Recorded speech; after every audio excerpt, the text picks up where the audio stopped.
You got it? Yeah. Okay. I think we're supposed to start at 4:30. Yes, 4:30. Yep. So I'd like to call the public hearing to order for the Carroll County Communications District Planning Committee, and we're doing a public hearing on the district agreement that the committee has prepared.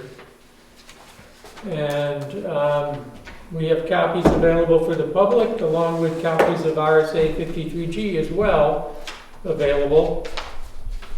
And we're here with Diane Jarecki, who's chair of the Carroll County Communications District Planning Committee, and I'm Matthew Platch.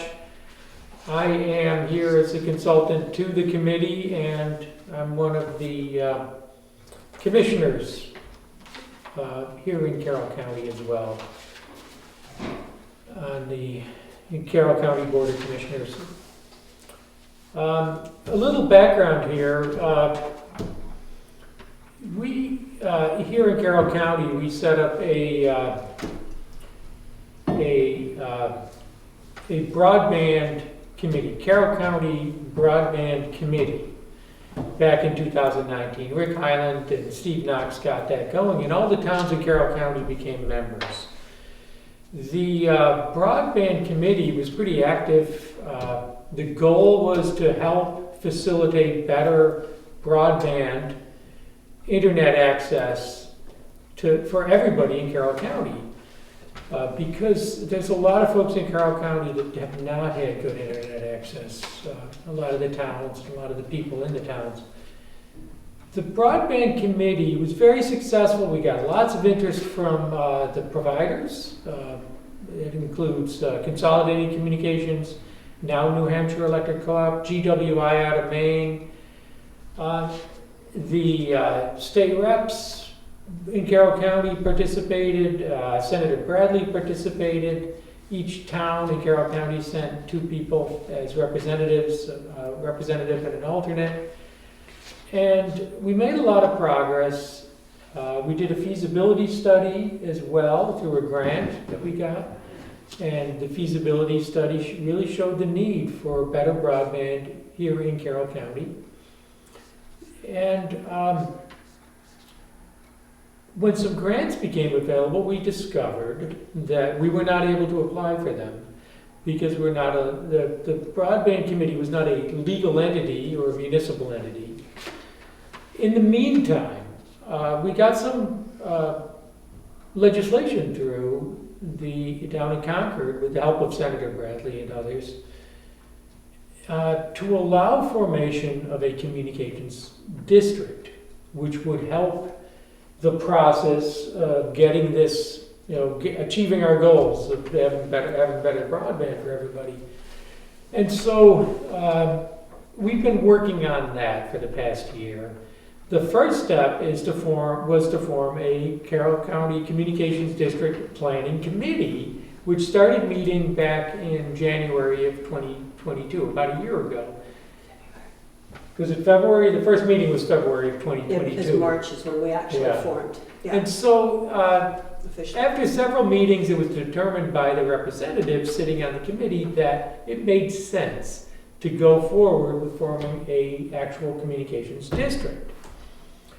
And so we began developing this agreement. It's the district agreement and bylaws for the operation of the communications district. Now, and so that's what I'm here to talk about today. Kind of the way the mechanism will work, the way this will work in terms of process is there will be a warrant article on all the interested towns will put forth this year. And most of those are voting in March, I think. Okay? March and May May. are the 2 big, yeah. And so for an up or down vote, each town will decide whether or not they want to participate. We had 14 towns joined the planning committee, and then Jackson and Bartlett are also interested. So they're going to put this on their warrants as well. Even though they weren't part of the planning committee, they want to join. There's an interest in joining. And I think the selectmen here in Jackson have decided. I'm getting ear nodding. that this will be on the warrant. One of the big questions that we wrestled with, the main, kind of the really important question is, what would be the main goal of what we're going to do? What will we do as a committee, as a district? Will we be an operator, or will we be a facilitator? And it was pretty much, there was a very strong consensus Very unanimous. that we're not going to be we're not going to be an operator. We're going to be a facilitator. Right. There are operators out there. Currently, CCI, CCI. NHEC, GWI, yeah, all already have the and they're knowledge, building. the equipment. So they own trucks, they employ people, they have the know-how, they have all of the resources and the financing to build this network. We're just going to help. We're going to help them by, help facilitate the building of this. We also wanted to make sure that once the district is set up, it will not have any additional, it won't impose any additional costs on the towns or the taxpayers in those towns. So the district itself will be a municipal entity.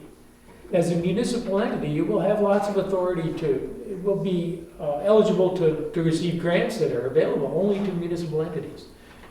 But we want to make sure that the district itself isn't going to be taxing citizens, isn't going to be incurring debt that will then have to be paid back by the towns, the member towns, or the citizens of those towns. So I'm going to hit some of the highlights of what we did in this district agreement. And understand that the main benefit of this is that the government for these grants would rather deal with a larger entity, like a municipal entity, than each individual little town. To have one central point of contact is much preferable to them That's actually than all those little tiny ones. Okay. So it's easier for us to interact with senators and the governor and, the people who have all of these grants, the control over them, and then to make sure that they get dispersed out to all of the towns so that, the ultimate goal is every single person, no matter how rural, how far out they live, how long their driveway is, has access to the superior quality internet that the people in more urban areas like Conway, Manchester, Concord have easy access to. And historically, more rural residents do not. And that's the whole point of why we started this and what we're doing and what our goal is. And it drives every single decision we've made. Okay. So, Section 2 of this agreement defines the purpose. And I think it's important to just touch on that real quickly. CCCD shall, that's the Carroll County Communications District, CCCD, shall encourage, facilitate, and promote the establishment of state-of-the-art symmetrical high-speed broadband internet connectivity and service to every residence and business within Carroll County, working cooperatively or in partnership with existing providers through formal or informal agreement when possible. So the idea is we're going to work with the existing providers. We're not going to reinvent the wheel. But our goal is going to be to help bring state-of-the-art internet to everybody in Carroll County. And when we talk about, the way we defined that, it's state-of-the-art, symmetrical, high-speed broadband internet connectivity. So symmetrical means you'll have the same speed of download as upload, because internet goes both ways. Currently, broadband is defined as 25 megabits per second download and 3 megabits per second upload. And what we've found over the past few years with this pandemic, trying to do Zoom conferences for kids doing school at home, people working at home, telemedicine at home, and everything that was going on was 3 megabits per second upload is pretty slow. And it's very difficult to get to a single Zoom conference, let alone multiple Zoom conferences in the same household. So what we're looking at, what's available now in the cities, for example, is speeds of 1,000 by 1,000 or 2,000 by 2,000. And we can get that through fiber optic. And that's the future. Currently, 25/3 is kind of slow. We really need, right now, something like 100 by 100, 250 by 250. 25/3 has you have in the Whirly cake thing. Yes. It's a dinosaur today. Yeah. 10 years Right. ago, it was state of the art. Now, it's a dinosaur. And so our goal is to make that happen, get that Mhm. state-of-the-art communications and future-proof it. We want 1,000 by 1,000 or 2,000 by 2,000. So that 10 years from now, we're not, we're able to do what everyone in the cities are able to do. Right. Well, 10 years from now, Yeah. 2,000 by 2,000 is probably going to be a dinosaur. Well, we don't know that. We're hoping. So, as a municipal entity, the district will have a lot of powers to enter into contracts, to basically do what a town can do. So we've set limitations on what they can do. And that's set forth in section 5 of the district agreement. And it reads, "The district shall not incur debt that obligates any member town or citizen thereof to make payment thereon, nor shall the district raise revenue from any individual member town except in the form of a voluntary contribution by such member town." So that means if the town wants to give some money to the district to help with the deployment of internet service in that town, then the town can enter into a deal with the district and with the provider to do that. But it won't be required. Right, so we didn't want to rule it out, but we didn't want to make it mandatory. Yeah. It was, so the door is open for it to happen, but nobody has to walk through the door. Okay, the next sentence is important. It says, the district shall have no authority to raise revenue by taxation upon any member town or citizen thereof. So we don't need another tax authority here in Carroll County. We're not creating that. No member shall have any obligation to the district for providing services or in-kind or monetary contributions or for allowing use of or access to real property except by written agreement entered between such member and the district. So that if a town wanted to make some land available to the district, that could be worked out in the future. It won't be a requirement. The district will be run by a governing board. The governing board will consist of a representative from every member town. So each member town gets one representative, and they'll also appoint an alternate in the event that representative can't serve. Decisions will be made by the governing board on the activities of the district and what they'll do. There's rules in this agreement about quorum and establishing officers, and the board will set that up. There will be an executive committee consisting of a chair, a vice chair, secretary, treasurer, standard stuff for running something like this. Each year, the district will develop an operating budget the same way a town does.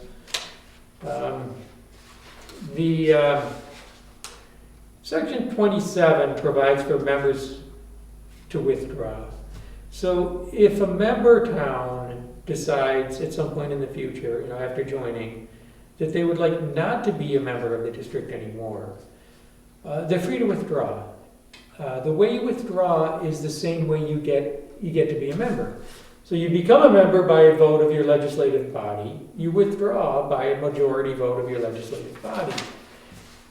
And once you withdraw, there's no further obligations to the district. So it's not like a school district that if you pull out of a school district, you still have continuing obligations for a few years to, for example, to pay on bonds that the school district took out or sold when you were a member. We're not going to be doing that. We're not going to incur debt that any member town has to pay back. And so you'll be allowed to withdraw freely.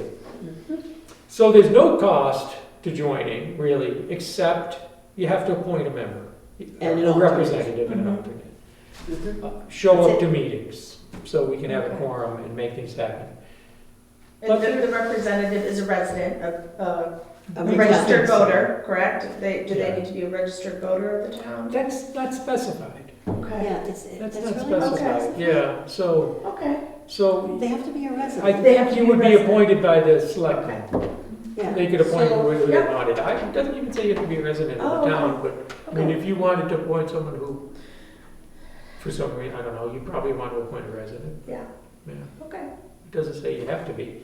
Yeah, true. I would assume that most towns will be appointing a resident, Mhm.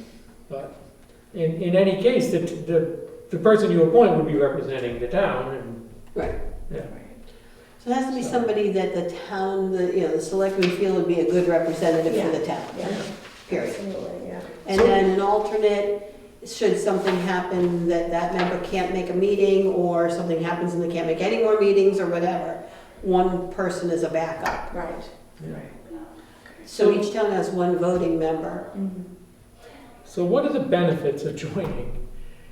You know, it's the same as the benefits you got from being part of the broadband committee, the Carroll County Broadband Committee, which was not a legal entity. But there's more, because we will be a legal entity. So Right. this district will be able to do that. We will be able to raise money through grants. We'll be eligible to apply for grants. We could, there's a good chance we could enter into an agreement with an operator. We could, through an RFP process, to work with that operator to make sure we're covering people. Right. And set the rules, with that operator to do that. That they're not just covering the most dense part of the town, say, but they're getting those outliers. Right. We, Yes. that's our goal, is to make sure that Yeah. Yeah, everybody. the high gets cost served. areas, Yes, the the high, high cost. Right. parts of the town.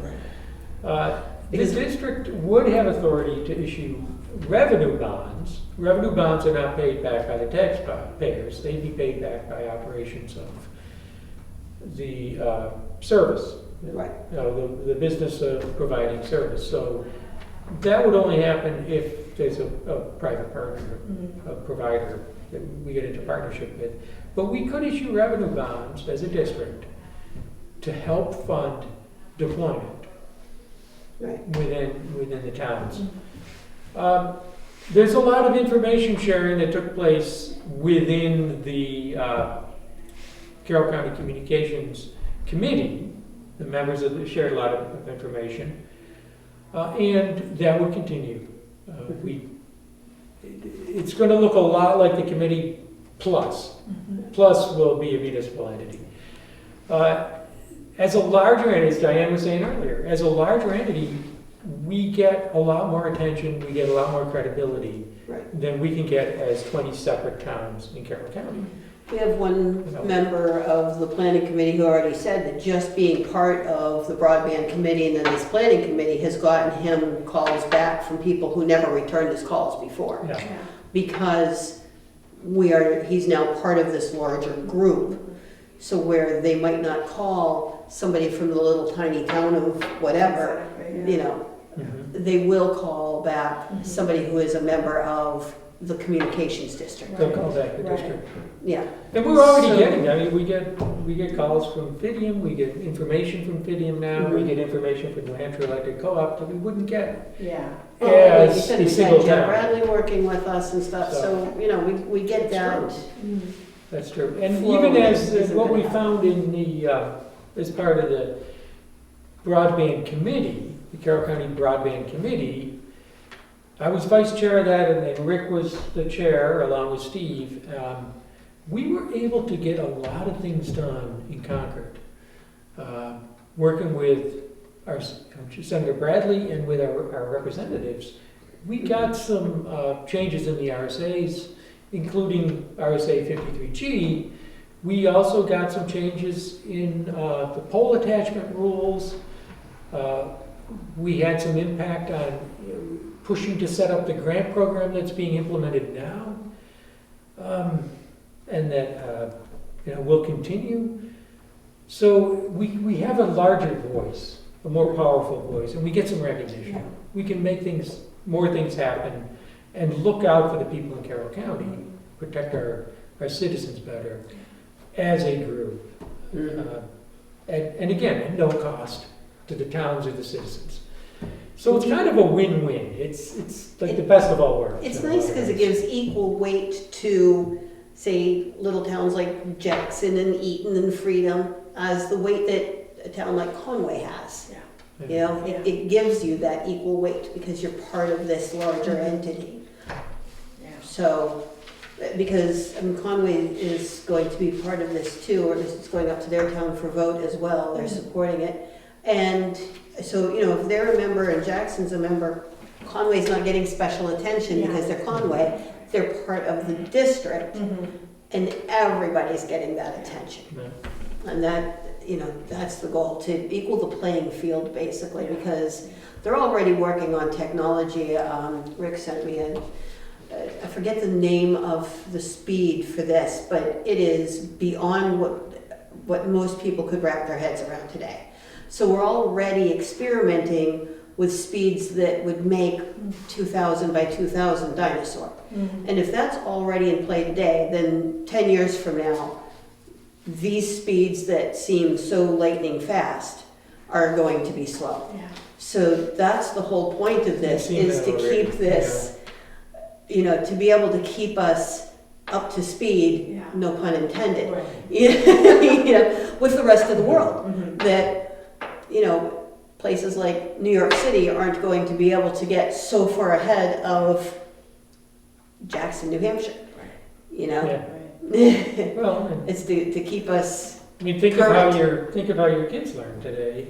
yeah, They're on the internet. Exactly, yeah. And they're interacting that way, and they're, Right. you know. yeah. Right. Well, We've everybody's got- on, you can go to everybody's college on the internet for Mhm. everything now, yeah. Well, You can do everything on the internet. being able to download things quickly, and so 25.3 works great for watching Netflix, watching movies.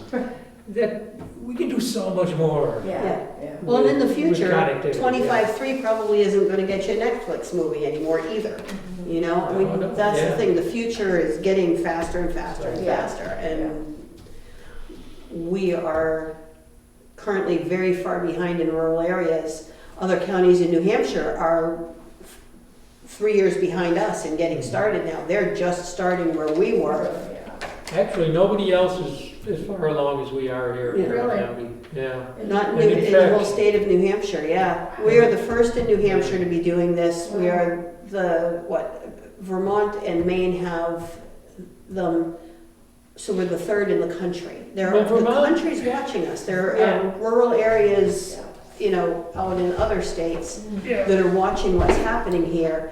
And again, they're way behind us. So we're really in a, you know, this is a pioneer thing we're doing here to do this communications district to move us forward into the future. So we're not looking at this as a short-term thing either. We're looking at this as something long-term and ongoing to, you know, help facilitate all of this long into the future. Right.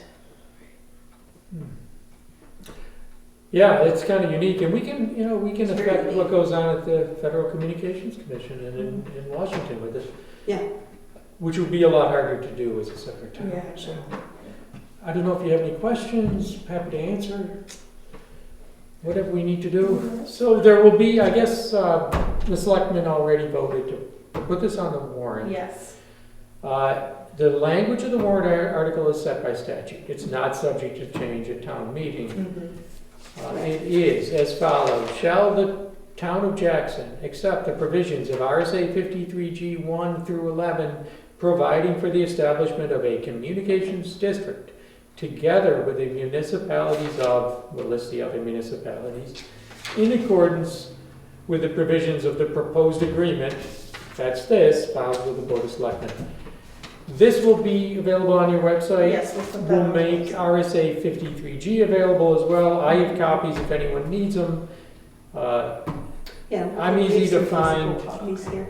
They can email me at the county or call me at my phone number 603-630-9422. I'm easy to reach, answer any questions that somebody may have. We're about to submit this for final approval to the Attorney General. Their office is going to do a formal approval. They've already reviewed it informally and given us comments. And then, we'll probably do one final public hearing somewhere within the interested towns. Okay, It'll probably be in Ossipee at the county headquarters, okay. the county administration building. It has that's a convenient place to do it. And people can also access that by internet, if they happen to have internet. Okay, good. Yeah. So, Yeah. that's about it. Which is part of the problem, apparently, quite a bit of Carroll County. Yes, it's. It's not just sad. underserved, it's completely unserved. They Yes, have yeah. nothing, Issues, yeah, yeah. Yeah, there's issues. yeah. Because I can say we that, have quite a rural area. right now, we have 2 providers that are actively building and deploying pretty fast internet. They've started doing that last year in Carroll County, fiber optic service in Carroll County. Sandwich is getting connected, Conway's getting connected, Albany, Eden, they're getting connected. Mhm. And we've been, if you talk to them, the people that are doing that, they'll say a lot of that is because of the interest Right. that we showed with all the participation we got in the broadband committee.